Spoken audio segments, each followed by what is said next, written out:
የኢትዮጵያ የባህር በር ጥያቄ በኢትዮጵያውያን ብቻ ሳይሆን በኤርትራውያንም ጭምር ሊደገፍ እንደሚገባ ተገለጸ። ይህንን የገለጹት ደግሞ የኤርትራ ባህረኞች ማህበር ፕሬዝዳንት መሆናቸውም በብዙዎች ዘንድ መወያያ አጀንዳ ሆኗል። በመጀመሪያ ወደ እናንተ የምናደርሰው መረጃችን ይሆናል። እስራኤል ከፍተኛ የኢራን የድርድር ተወካዮችን ለመግደል አቅዳ እንደነበር የአሜሪካ ባለስልጣናት ይፋ አድርገዋል። የኢራን የውጭ ጉዳይ ሚኒስትርና የፓርላማው አፈ ጉባኤ የእስራኤል ዋና ኢላማዎች እንደነበሩም ተገልጿል። አሜሪካ ጥቃቱን ለማስቀረትና መረጃውን ለኢራን ለማድረስ በአጋር ሀገራት በኩል ጥረት ማድረጓም ታውቋል። ወደ እናንተ የምናደርሰው ሌላኛው መረጃችን ይሆናል። በአያቶላህ አሊ ሀሚኒ ቀብር ስነ ስርዓቱ ከ20 ሚሊዮን ሰዎች በላይ እንደሚገኙ ተገለጸ። እንዲሁም ከ100 በላይ ሀገራት ተወካዮች ይታደሙበታልም ተብሎ እንደሚጠበቅ ተሰምቷል። ኢራንም ከጉዳዩ ጋር በተያያዘ ለጎረቤቶቿ ለአሜሪካና ለእስራኤል ከባድ ማስጠንቀቂያን አስተላልፋለች። ይህንንም መረጃ ትሰሙታላችሁ። ውድ የኢንፎ ሚዲያ ተከታታዮቻችን አብራችሁን ስትቆዩ እነዚህንና ሌሎች መረጃዎችን ታደምጣላችሁ። በየሰዓቱ ፈጣንና ታማኝ መረጃዎች እንዲደርሷችሁ ቻናላችንን ሰብስክራይብ በማድረግ ቤተሰብ እንድትሆኑ በአክብሮት እንጠይቃለን። አሁን ወደ ዝርዝር መረጃዎቻችን እንለፍ። የኢትዮጵያ የባህር በር ጥያቄ በኢትዮጵያውያን ብቻ ሳይሆን በራሳቸው በኤርትራውያንም ጭምር ሊደገፍ የሚገባው የጋራ የንግድና የኢኮኖሚ ጥያቄ መሆኑን አንድ ከፍተኛ የኤርትራ የባለሙያዎች ማህበር መሪ ይፋ አድርገዋል። የኤርትራ ባህረኞች ማህበር ፕሬዝዳንት ፓውሎ አንቶኒ ጉዳዩን እንደማንኛውም ኤርትራዊ ዜጋ ከፖለቲካዊ ፍጆታ ይልቅ ከንግድና ከኢኮኖሚ አኳያ እንደሚመለከቱት ለኢቲቪ በሰጡት ቃለ መጠይቅም ገልጿል። እንደ ኤርትራዊው ገለጻ ከሆነ ኢትዮጵያ በአሁኑ ወቅት በሌሎች የጎረቤት ሀገራት ወደቦች እንደምትገለገለው ሁሉ ኤርትራ ውስጥም የምትፈልገውን የወደብ አገልግሎት ለማግኘት የምታደርገው ጥረት የጋራ ጥቅም እስካለው ድረስ ለጦርነትም ሆነ ለስጋት ጥሪ ሊሆን የሚችልበት ምንም አይነት ምክንያት የለምም ብለዋል።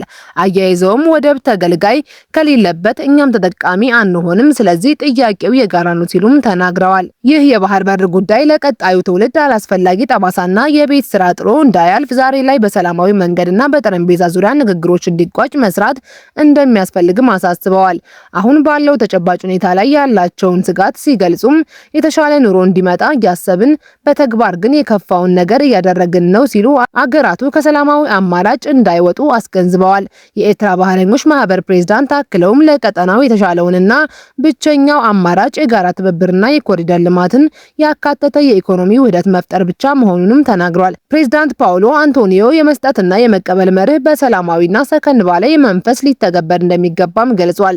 የመጨረሻው መፍትሄ የሚመጣው ችግሩን ከኢትዮጵያ ጋር ብቻ ሳይሆን ከቀጠናው ሀገራት ጋር በሰፊው በመመልከት መሆኑን ጠቅሰው ለዚህም ምሁራን፣ የፖለቲካ ልሂቃንና ህዝቡ ፊት ለፊት ተገናኝተው በግልጽ የሚወያዩበት መድረክ በአስቸኳይ ሊፈጠር እንደሚገባም ጥሪያቸውን አስተላልፈዋል። በመካከለኛው ምስራቅ የተፈጠረውን ዲፕሎማሲያዊ ውጥረት ለማርገብ የሚደረጉ ጥረቶች ባሉበት በአሁኑ ወቅት ቀጠናውን ወደ ከፋ ግጭት ሊከት የሚችል አዲስ መረጃ በዓለም አቀፍ ሚዲያዎች ይፋ ሆኗል። እስራኤል ከፍተኛ የኢራን የድርድር ተወካዮች ለመግደል አቅዳ እንደነበር የአሜሪካ ከፍተኛ ባለስልጣናት ማመናቸውን ገልጿል። ታዋቂው የአሜሪካ ጋዜጣ ኒውዮርክ ታይምስ ስማቸው እንዳይገለጽ የፈለጉ የአሜሪካ ባለስልጣናትን ዋቢ በማድረግ እንዳስነበበው የእስራኤል የደህንነት መዋቅሮች በዋናነት ኢላማ አድርገዋቸው የነበሩት የኢራኑን የውጭ ጉዳይ ሚኒስትር አባስ አራቺን እና የኢራን ፓርላማ አፈጉባኤ እንዲሁም ዋና የድርድር ተወካይ የሆኑትን መሐመድ ባገር ጋሊባፍን ነው። በሌላ በኩል ዘ ኒውዮርክ ታይምስ ባወጣው መረጃ አሜሪካ ይህንን ጥቃት ለማስቀረትና ሊፈጠር የሚችለውን ቀውስ ለመግታት ጥረት ማድረጓን ገልጿል። ዋሽንግተን በመካከለኛው ምስራቅ ያሉ አጋር ሀገራትን ዲፕሎማሲያዊ መስመር በመጠቀም ይህንን የተደቀነውን አደጋ ለኢራን ወገን ለማሳወቅና ጥንቃቄ እንዲያደርጉ መልእክት ለማስተላለፍ መሞከሯንም በዘገባው ተጠቅሷል። ዓለም አቀፉ የፖለቲካ ተንታኞችና የሚዲያ ሪፖርቶች እንደሚያመለክቱት እስራኤል በቀጠናው የሚካሄደውን የሰላምና የተኩስ አቁም ድርድሮችን ለማሰናከል በሚል የድርድር ተወካዮችንና የፖለቲካ መሪዎችን ኢላማ ያደረገችበት ረጅም ታሪክ አላት። ለዚህም እንደ ማሳያ የተጠቀሰው በጥቅምት ወር በኳታር ዋና ከተማ ዶሃ የሐማስ ከፍተኛ ባለስልጣናት የቀረበላቸውን የተኩስ አቁም ሀሳብና የሰላም አማራጮች እየመረመሩ በነበሩበት ወቅት በቡድኑ መሪዎች ላይ የተፈጸመው ድንገተኛ ጥቃት ነው። ይህ አይነቱ እርምጃ አሁንም በኢራን በኢራን ተደራዳሪዎች ላይ ሊደገም ይችል እንደነበርም ሪፖርቶቹ ያሳያሉ።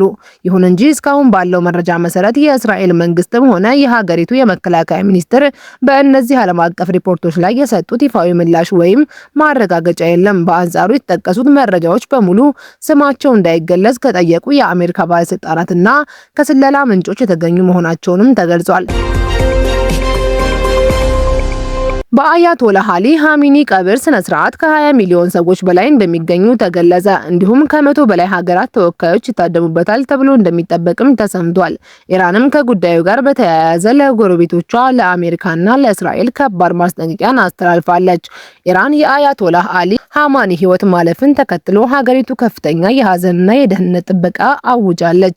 አያቶላህ አሊ ሀሚኒ እስራኤልና አሜሪካ በኢራን ላይ በከፈቱት ቀጥተኛ ወታደራዊ ጦርነት ምክንያት ባለፈው የካቲት ወር እስከተገደሉበት ጊዜ ድረስ ሀገሪቱን በበላይነት መምራታቸው ይታወሳል። ከዚሁ ጋር ተያይዞ የኢራን ጦር ማዕከላዊ እዝ ከፍተኛ አዛዥ አሊ አብዱላሂ በሰጡት መግለጫ በዚህ የሀዘንና የስብስብ ወቅት አሜሪካና እስራኤል በኢራን ሉዓላዊነት ላይ ጥቃት ለመፈጸም ከሞከሩ ማገገም የማይችሉበት የከፋ አጸፋዊ እርምጃ እንደሚጠብቃቸውም ዝተዋል።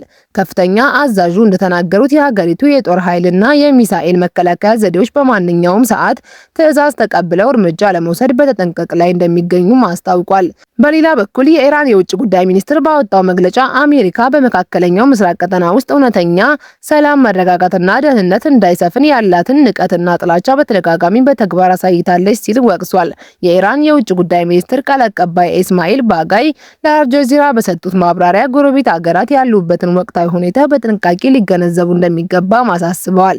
ቃል አቀባዩ አክለውም ጎረቤታችን አሜሪካና እስራኤል በእኛ ላይ ከከፈቱት ቀጥተኛ ጦርነትና ካደረሱት ጥፋት ተገቢውን ፖለቲካዊና ወታደራዊ ትምህርት ሊወስዱም ይገባልም ብለዋል። አድማጮቻችን እስከ መጨረሻው ድረስ ቆይታችሁ ዜናዎቻችን ስለተከታተላችሁ እጅግ አድርገን እናመሰግናለን። ይህንን ሚዲያ ላይክ፣ ሼር፣ ሰብስክራይብ በማድረግ ቤተሰብ እንድትሆኑ በአክብሮት እንጠይቃለን። በቀጣይ ዜና እስከምንገናኝ ድረስ መልካም ቆይታ